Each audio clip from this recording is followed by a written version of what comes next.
Shalom sahabat yang baik hati, salam sehat selalu bagi kita semuanya. Marilah kita bersatu di dalam doa. Allah Bapa dalam Yesus Kristus, terima kasih Tuhan untuk segala kebaikan-Mu. Saat ini kami mau merenungkan firman Tuhan. Buka hati dan pikiran kami untuk senantiasa dipenuhi oleh firman-Mu. Dan kami boleh selalu menjadi pelaku firman Tuhan dalam hidup ini. Amin. Firman Tuhan bagi kita pada hari ini dari Wahyu 21 ayat 4. Dan ia akan menghapus segala air mata dari mata mereka, dan maut tidak akan ada lagi. Tidak akan ada lagi perkabungan atau ratap tangis atau duka cita, sebab segala sesuatu yang lama itu telah berlalu.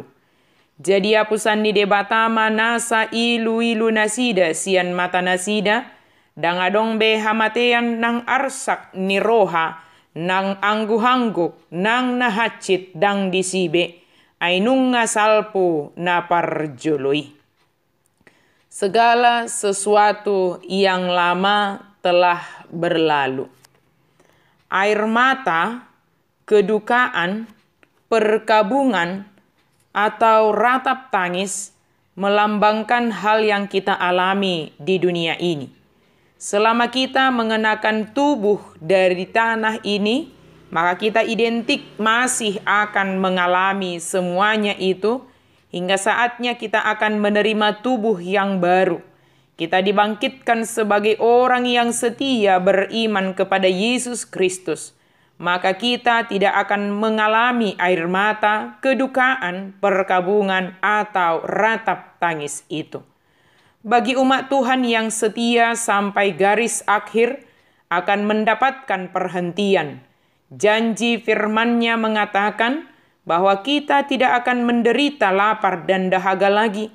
Dan matahari atau panas terik tidak akan menimpa kita lagi.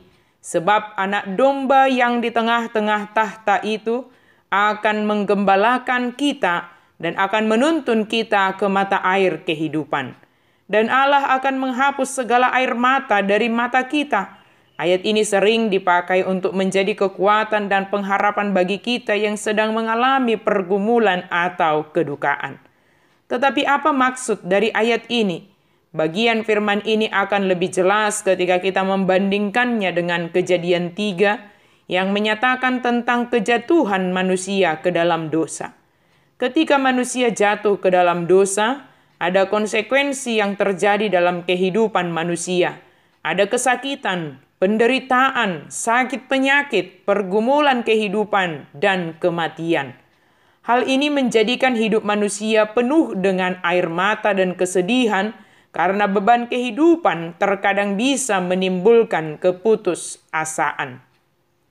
Sebaliknya, ketika waktunya tiba, maka air mata itu akan dihapus.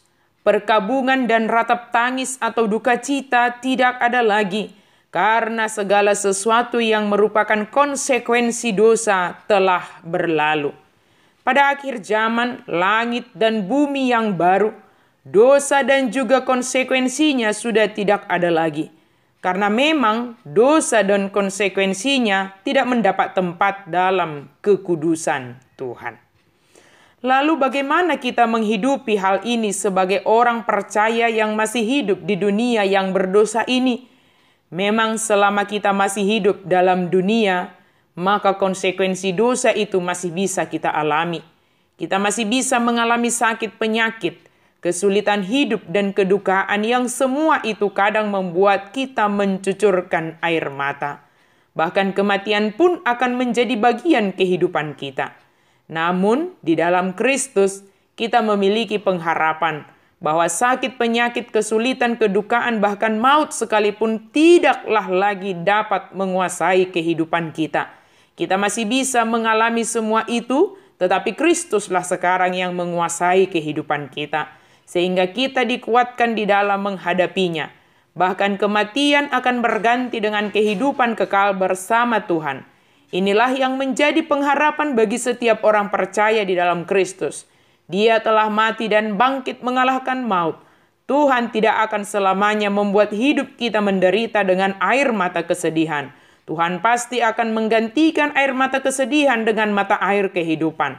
Karena itu, janganlah terus bersedih dan larut dalam penderitaan kita. Sebab Tuhan tidak selamanya kita berada dalam zona kesedihan. Tetapi Tuhan menyediakan mata air kehidupan yang akan kita nikmati. Tuhan memampukan kita setia beriman kepadanya walau di tengah tantangan dan penderitaan kehidupan kita di dunia ini. Amin, mari kita berdoa. Terima kasih Tuhan, karena Engkau senantiasa memelihara hidup kami, dan Engkau menjanjikan hal yang membuat kami bersuka cita, walaupun kami harus mengalami penderitaan di dunia ini. Tetapi ketika kami setia, kami akan memperoleh bagian kami, mahkota kehidupan kami. Terima kasih ya Allah, dalam nama Yesus kami berdoa dan bersyukur. Amin.